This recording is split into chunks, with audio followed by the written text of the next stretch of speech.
এবাৰ যদি আছে ৰাতিপুৱা চাহ বিস্কুট খাই নাখায় সুধিছোঁ নাখাব এই ফেটি লিভাৰ তাকেতো কৈ আছোঁ চিম্পল ৰাতিৰ খানা সোনকালে ৰাতিপুৱাৰ উঠি এক্সাৰচাইজ এতিয়া মই জাষ্ট এটা মই কথা কওঁ মই এইবোৰ কৈ যে আছোঁ এইবোৰ কিবা নতুন কথা কৈ আছোঁ নেকি চব বহক আড্ডাই মাৰোঁ আজি You give me your channel's name, okay? Okay, so প্ৰথম কথাটো হৈছে যে দেৱোত্তম অসমৰ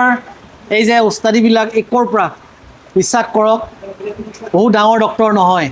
মই এজন আপোনাৰ ককাই বা ভাই বা যি বুলি ভাবে সিহঁতৰ কাৰণে মামা খুৰা বা এই আইতাজনীৰ কাৰণে মই এইটো নাতি কথাটো কৈছোঁ যে মই যিবোৰ কথা কৈ আছোঁ এইবোৰ অসমীয়া মানুহৰ পুৰণি কালৰ প্ৰথা এতিয়া ইয়াত মোৰ বয়সৰ যিমানকেইজন মানুহ আছে I am 45 going to be 46 আগষ্টত 46 হ'ম আপুনি মনত পেলাওক যে 40 বছৰ আগত আমাৰ জীৱনশৈলী কি আছিলে সন্ধিয়া গাঁৱত খানা কেইটা বজাত খাইছিলোঁ 6টা 6:30 খাই উঠি কি কৰিছিলোঁ বাৰান্দাত বহিছিলোঁ নাই চোতালত জোনাকী পৰুৱা চাওঁ দৌৰি ফুৰোঁ ৰাস্তাত খোজকাঢ়োঁ লগ লাগি গল্প হয় নাই তেতিয়া আমি আন্ধাৰতো দেখা পাইছিলোঁ আজিকালি পোহৰটো দেখা নাপাওঁ ভাবক কি হৈছে মানুহৰ লাইফষ্টাইল কি আছে ৰাতি সোনকালে খানা তাৰপিছত খানা খাই উঠি খোজ কাঢ়িব কোনো কাৰ কথা কৈ আছোঁ মই এইবোৰ পুৰণৰ কালৰ কথা কৈ আছোঁ নাম্বাৰ 1 ৰাতিপুৱা কি কৰিছিলে উঠিয়ে বিস্কুট খাইছিলে নেকি তেতিয়া বিস্কুটে নাছিলে তেতিয়া এইটো আছিলে এইটো কি কয় হাঠা আমাৰ নলবাৰীৰ ফালে হাঠা বিস্কুট বুলি কয় দেখিছে এইটো বিস্কুটটো অঁ কিন্তু সেইটো খাই কেতিয়া দেৰিকৈ ৰাতিপুৱা উঠি বাঁহী গায়েৰে কোনোবা আই মাতৃয়ে কোনোবা দিনে মুখত খানা দিয়া দেখা পাইছে চোতাল সাৰে বাচন বৰ্তন ধুৱে চব কৰে গা ধুৱে চাকি জ্বলায় তাৰ পিছতহে খায় তাৰমানে ফাষ্টিং সেইকাৰণে ডায়েবেটিছ নাছিল এতিয়া আমি ৰাতিপুৱা উঠি ৰাতি শুওঁতে পুৱা কি বনাবা পায়স বনাবা গিৰেকৰ দাবী আবদাৰ বহুত দিন তুমি পায়স বনোৱা নাই তোমাৰ পায়স যি সোৱাদ লাগে আৰু পায়স খাব কেনেকৈ হ'ব হাজবেণ্ডে কি কৰে ৰাতিপুৱা উঠি চাহ খায় নেকি নাই সূৰ্য নুঠোতে গৰু ল'ব নাঙল ল'ব যাব পথাৰত কাম কৰিব তাৰপিছত খানা খায় হয় নহয় কথা খায় তো মই শিকাই কি আছোঁ এইটোৱে এতিয়া বাইদেউ আহিছে মোৰ ফেটি লিভাৰ কিন্তু ভাত খাই 10টাত চৰি মই নোৱাৰিম ভাল কৰিব কৰি চাওক এইবিলাক সোনকালে 8 বজাত চেনি গুড় মৌ তাল মিশ্ৰি ये सब नहीं चलेगा মানুহ অসমীয়া মানে খাবলৈ চান্স বিচাৰে চেনি নাই গুড় খাওঁ নেকি গুড় নাই মৌ খাওঁ মৌ নাই তাল মিশ্ৰি হ'লে চুগাৰ ফ্ৰী ছাৰ চেনি নহ'লে ছাৰ মই খাম কি এইখিনিতে প্ৰশ্ন এটা আছে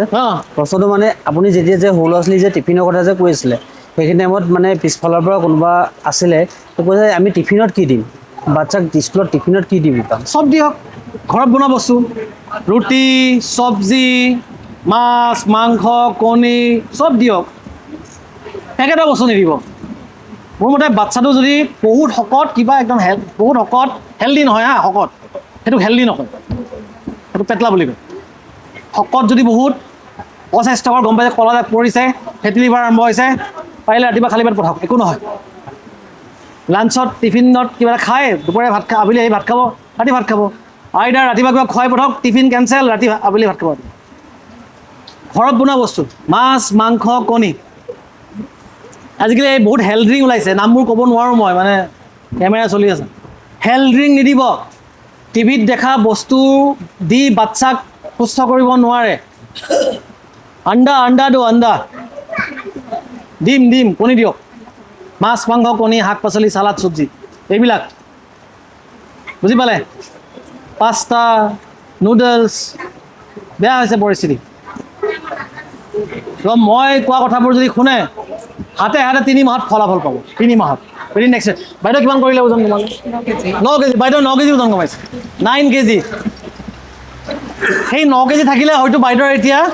ডায়েবেটিছ হ'লহেঁতেনে বহিবই নোৱাৰিলেহেঁতেন বিষ আৰম্ভ হৈছিলে এই যে গাৰ বিষবিলাক যে হয় আমি ভাবিলোঁ ইউৰিক এচিড নহয় ইউৰিক এচিড আপুনি যধে মধে বস্তু সোমাইছে ইনফ্লেমেশ্যন হৈছে এইবোৰ বন্ধ কৰক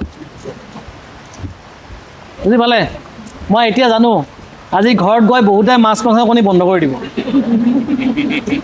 নাই ডক্টৰে কৈছে মাছ মাংস কণী খাব মানা কৰিছোঁ মই এবাৰো মানা কৰিছোঁ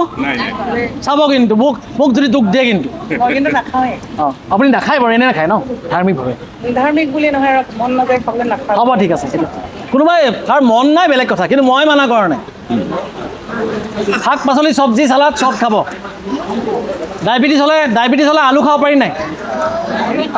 য়েছ খাওক দেখা যাব চুগাৰ কেনেকৈ বাঢ়ে মই নিটো বাঢ়িব ৰঙালাও য়েছ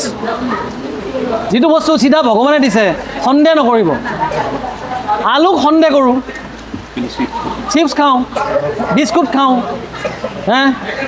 আৰু কি কৈছিলোঁ এইটো মুৰ্গী কি কণীৰ কুহুমটো এই বাইদেউ কুহুম 4টা খাব ডায়েবেটিছ থকা মানে সদায় 2টা কণী মিনিমাম খাব লাগে কুহুমটোৰ সৈতে ৰাতি ভাত কেইটাত খায় 7:30 ৰাতি আৰু ৰাতি একো নাখায় ৰাতিপুৱা কি খায় ৰাতিপুৱা মই তাৰ আগত আপুনি এইটো কেতিয়াবা ষ্টাৰ্ট কৰিছে যেতিয়াৰ পৰা মানে আপোনাৰ কিমান মাহ হ'ল আজি হ'ল কিমান 3 মাহ এবাৰ দেখাই ল'ব তেতিয়াহ'লে ভাল পাব লাগে আপুনি মানে নাই মানে মোৰ হেৰি ৱেট 80 কিলো আছিলে এতিয়া অঁ তেতিয়াহ'লে ভাল পাইছে অলৰেডি এতিয়া মোৰ 62 হ'ল অঁ হাত তালি 18 কেজি কমাই আহিছে 18 কেজি বাইদেউ 18 কেজি কমাইছে আপুনি এবাৰ আহিব আপোনাৰ চুগাৰ চাই কমিলে অঁ মানে এতিয়া কোনো মানে অসুবিধা নাপাওঁ গা ভাল পাইছে আগতে মানে বহুত অসুবিধা কথাবোৰ তেনে সহজ হয় নহয় ঔষধৰ পইচা বাচিব ইনচুলিনৰ পইচা বাচিব ডায়েলাইচিছৰ পইচা বাচিব মোৰ নিচিনা ডক্তৰক দিবলৈ অহা ফিজৰ পইচা বাচিব সেই শৰীৰ সুস্থ হৈ থাকিব আপোনাৰ মানসিকভাৱে সুস্থ হৈ থাকিব ষ্ট্ৰং হৈ থাকিব আৰু এটা কথা কৈ থৈ দিওঁ এইবিলাক কথা ডিছকাছ আজিকালি বহুত পুৰুষ আহে যেনেকৈ মহিলাবিলাকে আহে মোৰ প্ৰেগনেঞ্চি হোৱা নাই পুৰুষ আহে ছাৰ মোৰ পুৰুষত্ব গুণটো নাই আজিকালি বহুত মানুহ কি কাৰণে যি পায় তাকে থুচিং সেইবোৰ চ' লগ পাই ভাল লাগিলে সকলোকে মোক সময়খিনি দিয়াৰ বাবে অশেষ ধন্যবাদ গেষ্ট্ৰাইটিছৰ সমস্যাৰ কাৰণে ছেইম মই যে কৈছোঁ খাদ্যাভাস ৰাতি অলপ সোনকালে খানা খাব কেইটাত খানা খোৱা 8টা বজাত খাই দিওঁ আৰু গুড ৰাতি আৰু খানা খাই দি খোজকাঢ়িব লাগে সদায় খোজ কাঢ়োঁ 15 মিনিট খোজ কাঢ়োঁ মিনিমাম 20 তাৰপিছতো অলপ সময় শুব নালাগে ভাত খাই উঠি যিয়ে লগে লগে শুই দিয়ে খাদ্যৰ পেটটো যিটো আছে সেইটো ওলাও কৰি থাকে শুই দিলে এচিডটো ওলাও কৰি থাকে সেইটো কোৱা হয় গেষ্ট্ৰ ইছ'ফেজিয়েল ৰিফ্লাক্স ডিজিজ তো খাই উঠি অলপ খোজকাঢ়িব অলপ সোনকালে খাই অলপ খোজকাঢ়িব নহ'লে নেক্সট 2 ঘণ্টামান আইদাৰ টিভি চাওক বা কিতাপ পঢ়ক বহি কিতাপ খানা তলত যাব এইখিনি সহায় দিলে কাইলৈৰ পৰা মানে আজিৰ পৰা আমাৰ যাত্ৰা আৰম্ভ হ'ব চেষ্টা কৰিম অসমৰ প্ৰত্যেকজন মানুহক এনেকৈ আমি CPR ফাৰ্ষ্ট এড শিকাব পাৰোঁ আমি আশা কৰিছোঁ যে অহা 5-10 বছৰৰ ভিতৰত আমেৰিকাৰ নিচিনা এটা ছিটুৱেশ্যন হওক US আমেৰিকাত মানে প্ৰত্যেকজন মানুহে সৰুৰে পৰা CPR জানে মই বিচাৰিছোঁ আমাৰ আমেৰিকা কি হয় অসম বেলেগ বস্তু হয় নহয় আমাৰ অসম চবতকৈ শ্ৰেষ্ঠ হওক আপোনালোকৰ সহায় সহযোগিতা লাগিব অশেষ ধন্যবাদ থেংক ইউ জয় অসম জয় হিন্দ জয় জুবিন দা